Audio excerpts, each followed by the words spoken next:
Vous êtes-vous déjà demandé quels mots attirent la présence de Dieu dans votre vie quotidienne? Croyez-vous vraiment que le pouvoir de vos paroles peut influencer votre relation avec Dieu ou avec le diable?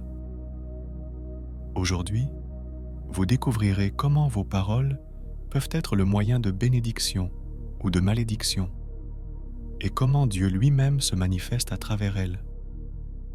Il n'y a pas besoin de magie, mais de prise de conscience.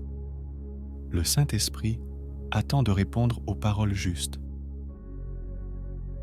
Abonnez-vous à la chaîne pour ne pas manquer du contenu qui vous rapproche toujours plus de Dieu. Nos paroles sont très puissantes. Ils ont le pouvoir de changer notre cœur, nos choix et l'effet que nous avons sur ceux qui nous entourent. Pensez au nombre de fois où un mot de réconfort a soulevé votre âme ou, au contraire, à la façon dont une critique vous a profondément blessé. Si chacun de vos mots avait le pouvoir de vous rapprocher de Dieu ou de vous éloigner plus loin, comment votre langage changerait-il? Dans la Bible, il est écrit « La langue a le pouvoir de vie et de mort ». Ce que vous choisissez de semer avec vos paroles. Considérons ensemble les paroles de louange. Le psaume 22 nous enseigne que Dieu demeure dans les louanges de son peuple. Avez-vous déjà ressenti la présence de Dieu lorsque vous le louiez de tout votre cœur? La louange a le pouvoir d'ouvrir les cieux et de nous faire expérimenter la paix que seul Dieu peut donner. Nos paroles de louange peuvent être chantées, priées ou simplement dites à tout moment de la journée. Peu importe où vous êtes, Dieu est prêt à vivre dans votre cœur si vous le louez sincèrement. Pensez-y.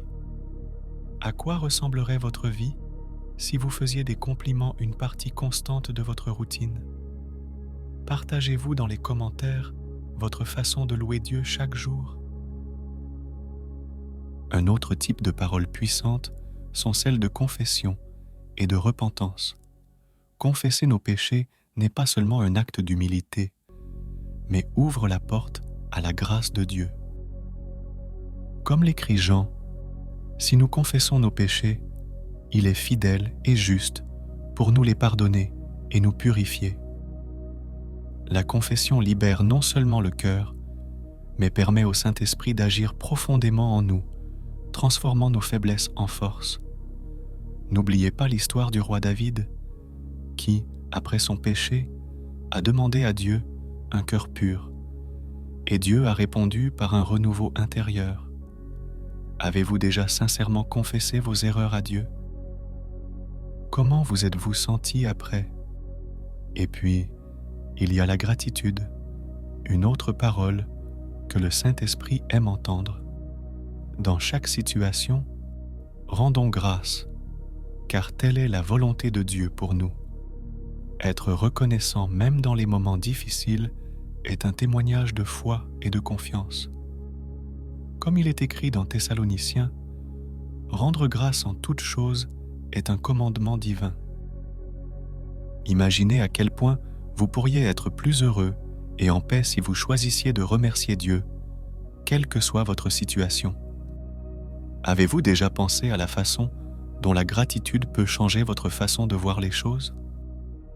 La foi, exprimée par des mots audacieux, a le pouvoir de déplacer des montagnes.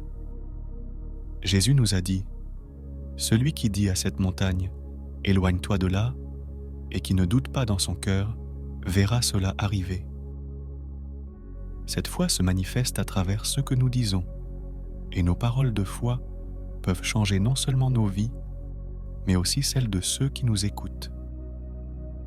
Souvenez-vous de la femme avec le sang qui coulait. Sa foi lui a permis de guérir en touchant le manteau de Jésus. Croyez-vous que déclarer la foi en Dieu peut vraiment transformer les situations impossibles de votre vie? Nous ne pouvons pas oublier le pouvoir de la prière et de l'intercession. Paul nous rappelle que même lorsque nous ne savons pas prier, le Saint-Esprit intercède pour nous par des soupirs ineffables.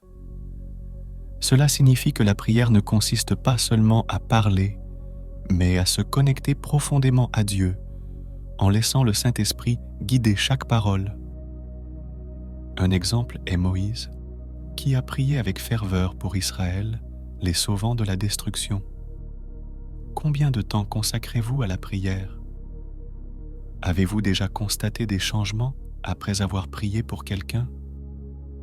Les paroles d'encouragement, comme celles de Barnabas, peuvent remonter le cœur et transformer des situations difficiles. Imaginez comment le monde changerait si chaque mot que vous prononcez était rempli d'encouragement plutôt que de jugement. Combien de fois avez-vous eu l'occasion d'édifier quelqu'un avec une simple phrase? Dans votre vie quotidienne, quelle place consacrez-vous à l'encouragement? Le pardon est un autre mot qui a un immense pouvoir. Dire « je te pardonne » non seulement libère celui qui le reçoit, mais guérit aussi le cœur de celui qui l'accorde. Comme Jésus nous l'a enseigné, le pardon est essentiel pour recevoir le pardon du Père. Pensez à l'histoire de Joseph, qui a pardonné à ses frères en reconnaissant que Dieu avait un plan plus ambitieux. Avez-vous déjà ressenti le soulagement que le pardon apporte au cœur? Le témoignage de notre foi est une déclaration puissante de la puissance de Dieu dans nos vies. Comme cet aveugle que Jésus a guéri et qui a simplement dit « J'étais aveugle, mais maintenant je vois ». Chaque croyant a une histoire à raconter, et votre témoignage peut être une lumière pour ceux qui sont dans les ténèbres. Partagez. Ce que Dieu a fait pour vous non seulement lui rend gloire, mais renforce également la foi des autres. Avez-vous déjà partagé votre témoignage avec quelqu'un? Quel impact cela a-t-il eu? Parler avec sagesse, comme Salomon, est un don que nous pouvons demander à Dieu. Dans Jacques, nous sommes exhortés à demander la sagesse, et Dieu la donnera généreusement. Imaginez aborder chaque défi de votre vie avec un discernement divin. À quel point votre vie serait-elle meilleure si chaque mot que vous dites était rempli de sagesse? Les paroles prophétiques sont une manifestation du Saint-Esprit et nous donnent direction et confirmation. Paul nous enseigne que prophétiser, c'est parler pour l'édification et la consolation. Les paroles prophétiques clarifient non seulement le chemin qui nous attend, mais elles confirment la volonté de Dieu. Avez-vous déjà reçu une parole prophétique? Comment cela a-t-il influencé vos décisions? Enfin, nous nous souvenons des paroles d'amour et de paix.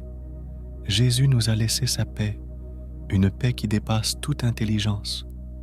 Parler avec amour et agir en tant qu'artisans de paix sont ce qui fait de nous des enfants de Dieu. Dans un monde plein de conflits, ne serait-il pas encore plus beau si chacune de vos paroles était remplie d'amour? Vos paroles reflètent-elles la paix et l'amour de Dieu? Les paroles d'humilité et de consécration nous rapprochent de Dieu, lui permettant d'agir puissamment dans nos vies. Jésus, avec son humilité, nous a montré le vrai sens du service et du sacrifice. Êtes-vous prêt à consacrer votre vie à Dieu en prononçant des paroles d'humilité qui invitent sa grâce à remplir votre existence?